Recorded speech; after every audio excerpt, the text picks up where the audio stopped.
Live at 4, this is 13 News Now.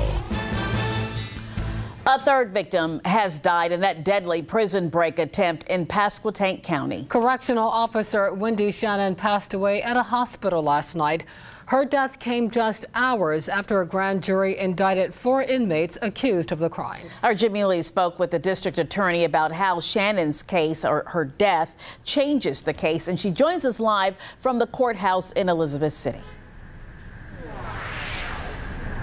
Hey, Regina and Janet. Well, with the passing of Wendy Shannon, the district attorney will be seeking yet another indictment for first-degree murder when the grand jury meets next on December 4th. Now, this is in addition to the indictment, all the charges that the inmates were indicted on yesterday. They each were indicted on a slew of charges, including 2 counts of first-degree murder for the deaths of Veronica Darden and Justin Smith. And now, again, with the passing of Wendy Shannon, they are looking at yet a third indictment for first-degree murder. Now, keep in mind, there is still another victim in the hospital. Maintenance worker Jeffrey Howe is in Centera Norfolk General Hospital in critical condition. The DA's office has not brought forth any charges for Mr. Howe's injuries yet. That's because they're waiting to see what happens with his health. If Mr. Howe succumbs to his injuries, then the inmates could be looking at a 4th indictment for first-degree murder, which would further complicate this case. It complicates the case in that there are additional facts that need to be proven, but the main thing that makes this case different than some that we've seen in the past is the number of defendants. So when you have multiple defendants and you have, you end up having to do multiple trials just to make sure that everybody gets, a fair trial. Now, the difficult thing in this case is keeping it here in Pasquotank County. This is a small, tight-knit community. A lot of people are connected to people who work at the prison, so selecting a jury will be tough. In the meantime, Mr. Womble's office has the difficult task of deciding whether to seek the death penalty in this case. That's a decision his office will be making within the next month. Live in Pasquotank County, I'm Jemmy Lee, 13 News Now. A man is now charged with abduction and robbery after Hampton police say he forced himself into a woman's car. Officers arrested Vincent Moore just this week for the incident back in July. Detectives tell us he got into a woman's car while she sat in the Farm Fresh parking lot on Town Center Way. He allegedly demanded she drive away, demanded money, then had her to drop him off.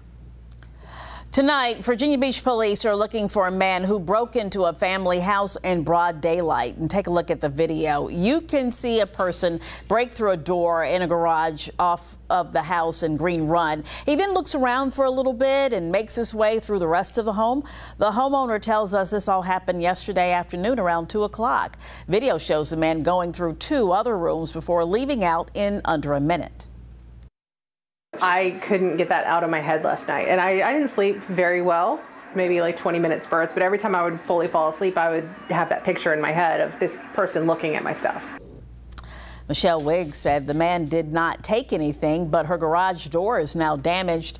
On 13 News Now at 5, hear her warning to others and why she thinks her home may have been targeted.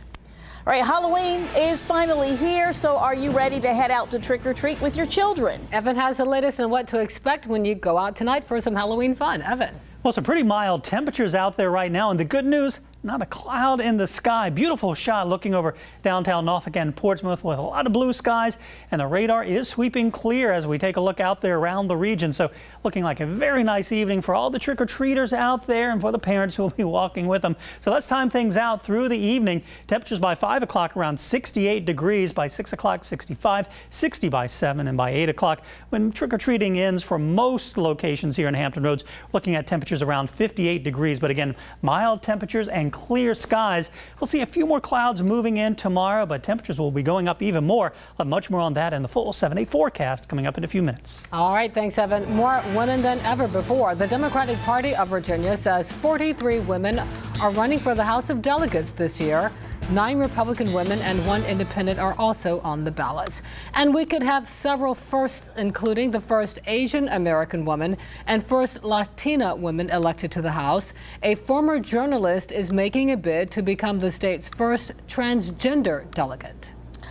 You have less than an hour to request an absentee ballot to be mailed to your address. Today is the deadline if you want to vote in the November 7th election. Now, if you're able to request an absentee ballot in person, you have until November 4th, this Saturday, to do that. To vote absentee, voters must have a valid reason and, in some cases, provide supporting information.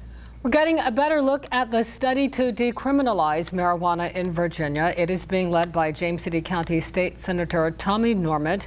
It shows key questions about how the state would decriminalize weed, such as what amount would be civil versus a criminal offense, what would be decriminalized, leaf marijuana, oils, edibles. Right now, lawmakers are facing 3 options. They can leave the laws the way they are, remove jail time as a punishment, or decriminalize small amounts and make it a civil penalty. A judge dismissed the charges against 9 counter-protesters arrested during a Ku Klux Klan rally in Charlottesville. The group came face-to-face with about 50 members of the North Carolina-based Loyal White Knights back in July. They were protesting the removal of a statue of Confederate General Robert E. Lee. Police charged the counter-protesters with obstructing free passage and failing to heed commands to disperse. The White House Chief of Staff is weighing in on the Confederate Monument debate. John Kelly told Fox News the Civil War was caused by a, quote, lack of an ability to compromise. He also said the removal of monuments to the Confederacy shows a lack of appreciation for history.